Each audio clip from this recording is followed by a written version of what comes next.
So President Yoon Suk Yeol and the leaders of the Association of Southeast Asian Nations have all made it to Jakarta for the annual event.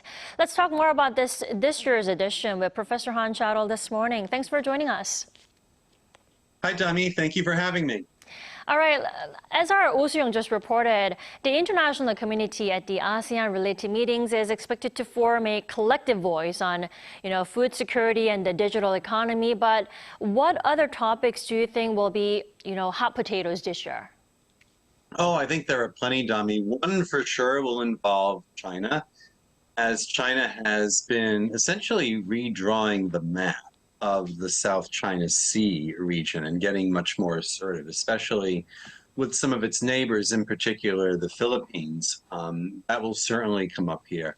Also, one of their own members, Myanmar, has had increasing civil strife over the past couple of years as that country's return to a military government. You could say Myanmar is almost becoming a kind of rogue member of sorts within ASEAN. So that presents an internal problem for the organization as well as the wider region. And then there's Ukraine. Russian Foreign Minister Sergei Lavrov is attending this meeting, and I've read reports that he and U.S.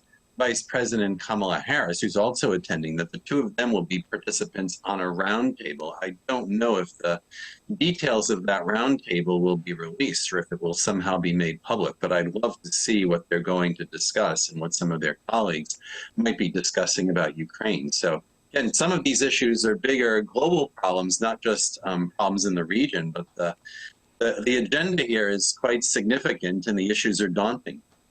Right, you've just laid out a regional security and global issues from Myanmar to Ukraine. Now, when talking about these issues, North Korea will no doubt be one of the top agenda items. Will President Yoon Suk Yeol, do you think, be able to gain strong international support against North Korea's nuclear and missile threats, in general? I think, Dami, in terms of gaining basic moral support, he certainly will. The ASEAN countries don't like to see North Korea flexing its muscles either with brandishing nuclear weapons or actually testing missiles, and the country's been doing both of late. Just over the weekend, we had that simulated nuclear attack that it staged. North Korea seems quite keen to remind the world that they are still out there, so it wouldn't be surprising to see ASEAN add in any kind of statement that they release some language about peace and security, perhaps singling out North Korea. So I'm not sure that the North Korea issue will be as big as the other topics we just mentioned a moment ago, but I think it certainly will be very much in their field of vision for this summit. Right, Professor Hans, but nothing has been decided regarding a possible meetup between President Yoon and Chinese Premier Qiang. Now, if a sit-down does take place, how likely is it that the talks will actually encourage China to actually play a constructive role, in stopping North Korea from opposing military threats and provocations? Well, in principle, Dami, I would hope that China would make some stronger statements and perhaps come up with some additional steps it would do to try to ease missile testing and so forth from North Korea.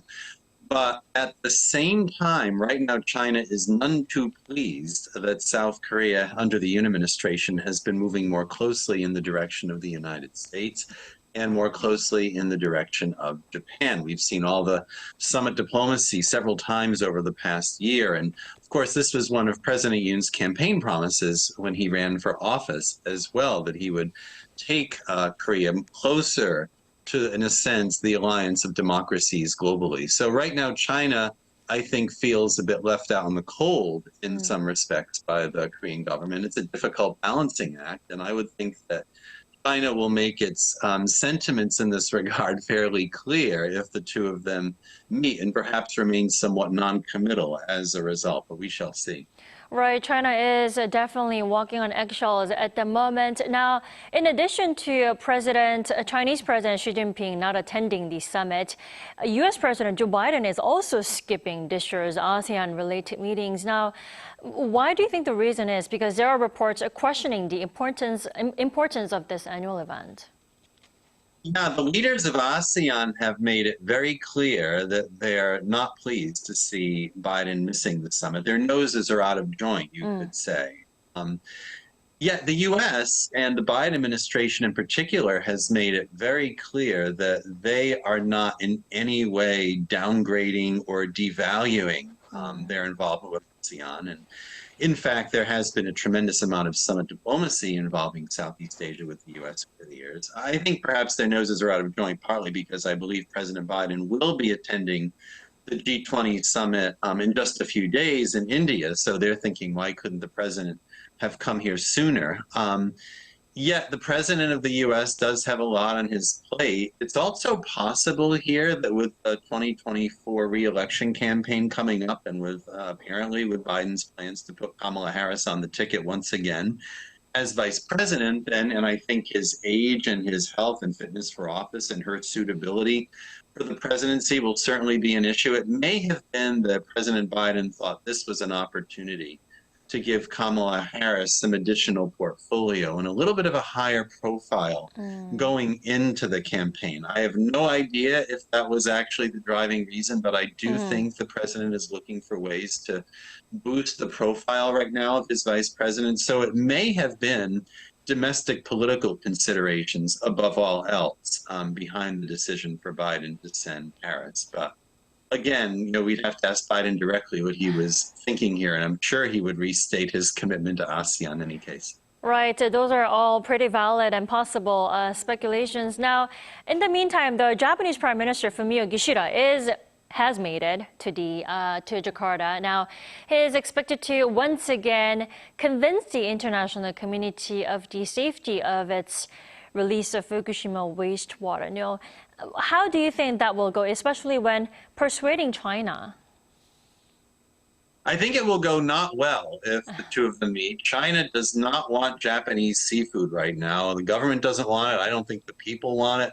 A lot of other people don't want it either. I don't particularly want Japanese seafood right now. And unfortunately, Japan looks ridiculous trying to build confidence in the seafood industry in that affected region in some ways for the entire country. So it's a hard position that Japan is in. Perhaps the water disposal that's ongoing there now does meet international standards when it comes to nuclear safety, but it certainly looks terrible, I think. And the whole incident with Fukushima, of course, a decade ago was just very unfortunate, and it's very hard for Japan to climb out of that. I'm not really sure what China could do at this moment that would give Japan an opportunity to save face on the issue. And again, just as China's not too happy with Korea, it's not too happy with Japan either. But on the other hand, as Winston Churchill once said, jaw is better than war. It's good that we have these forums such as ASEAN, if nothing else, for these leaders to attend and air their differences. So in that sense, insofar as China,